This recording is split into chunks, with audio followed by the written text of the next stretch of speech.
Hello, very beautiful community. A few of you have invited me to speculate about the differences between Vice President Harris's Ukraine policy and President Biden's Ukraine policy. Let's try to do that a little bit together, and I'll try also not to slap. A few weeks ago, we were in a situation where Biden was on course to lose. A lot of people not seeing that, but that's what the reality was. That's not the case anymore with Kamala Harris. She is surging, Trump is flailing. Now, that's only changed the situation up to a point. I still think Trump, as of today, is 70-30 likely to win. If he continues flailing and Vice President Harris continues surging, that could equalize and indeed go in her favor. But at the moment, Trump is still distinct favorite, but now Trump has an absolutely genuine and significant chance of losing. So it's a transformational situation that really needed to be created. And I also think that the VP pick of Tim Walz is a choice on which I have an unconventional, the less conventional opinion. I think that increases Kamala's chances of winning rather than decreasing them relative to picking Shapiro. So wherever we might be now, and even if we are in a situation where Trump is, as I still think he is favorite, it's seriously worth talking about Kamala Harris as potentially the next president of the United States. So the contrast with her and Biden on Ukraine is not obviously as big as it is on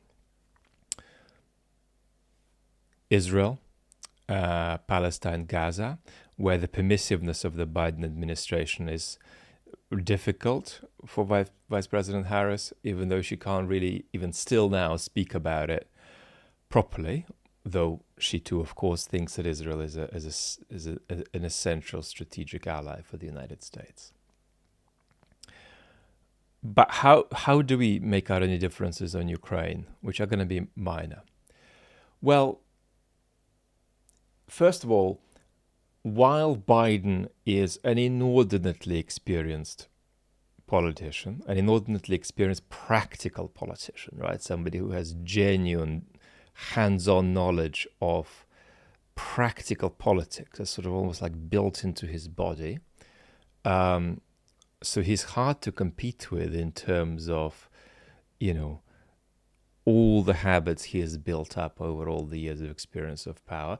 Still, you shouldn't underestimate the exposure that the vice president has had, right? If we look at her list of involvements in international events of various kinds, international meetings with world leaders, it's exhaustingly long.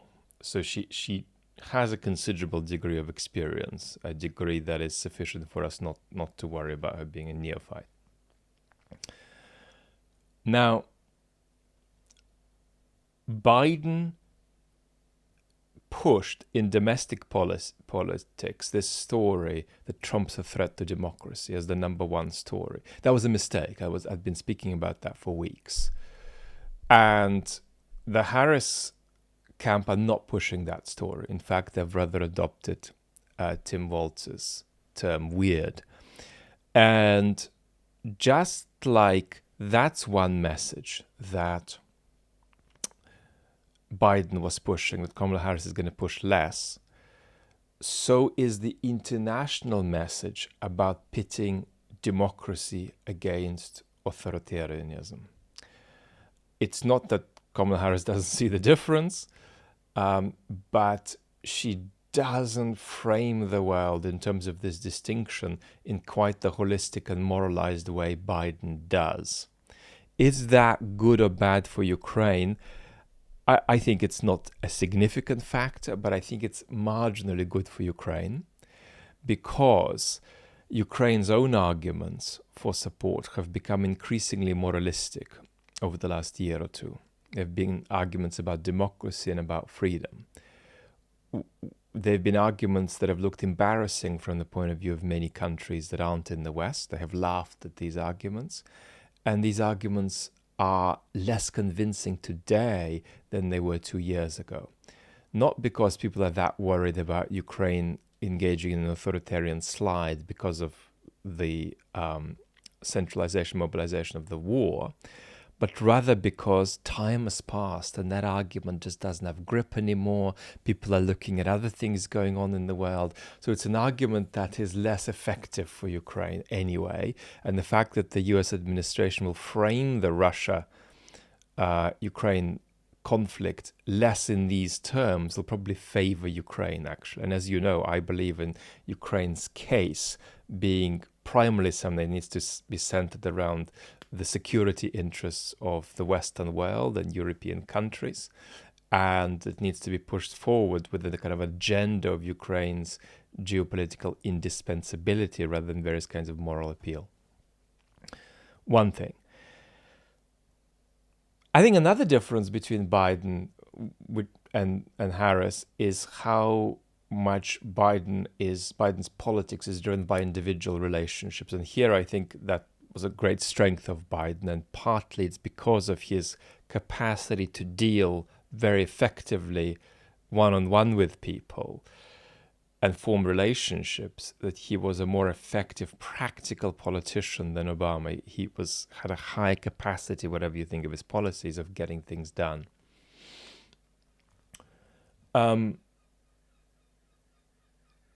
Harris is less relational.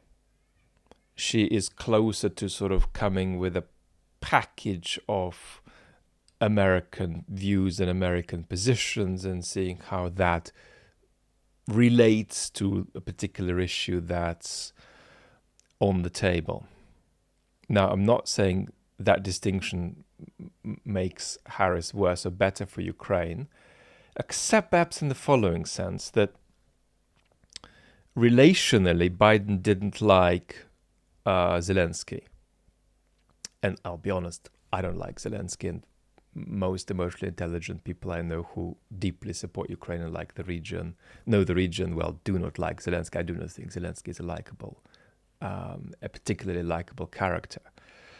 And Biden didn't like Zelensky. And I think that not liking Zelensky is going to be less of a deal for Harris because she works a little bit less in terms of individual relationships.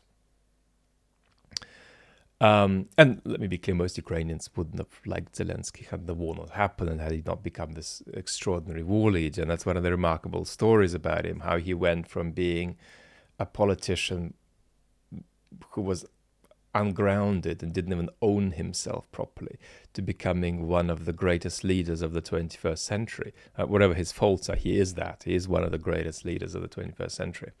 That's an extraordinary jump and an extraordinary revelation, actually, of how far character is something that intersects with circumstances, right?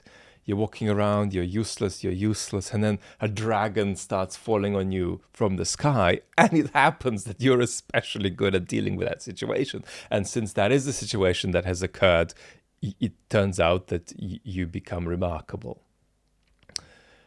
So there's this extraordinary interaction between character and contingency in politics. If you pushed me against the wall, I would say that Harris would be slightly less likely. I mean, this is close. Slightly less likely than Biden to push Ukraine into a peace that Ukraine finds difficult. And on nuclear risk, Harris sees that as the number one priority, but not as emphatically and conservatively as Biden does. I mean, for Biden, avoiding global nuclear war is the number one, number two, number three, number four, number five priority in Ukraine. For Harris, it'll just be the number one and number two priority. That shouldn't really matter in practice, but it's an interesting psychological difference. Could the Harris administration develop a more strategic approach to Ukraine, right? Which is the kind of criticism that we've made of Biden, that his administration hasn't developed a strategy for the region, a strategy for how to sort of frame the conflict in the broader context of, where you want the international system to go. No, there is no chance that that could happen. There is no possibility that the United States will develop more of a strategy toward Ukraine because, and I want to explain my account here, that is tied to democratic incapacity. So there is no human who ever lived who actually could do that as the president of the United States. So that won't change. But I think that the sorts of things we've talked about, as important as they are at the margins. But I hope we've touched on some of them illuminatingly. Lots of love and talk soon.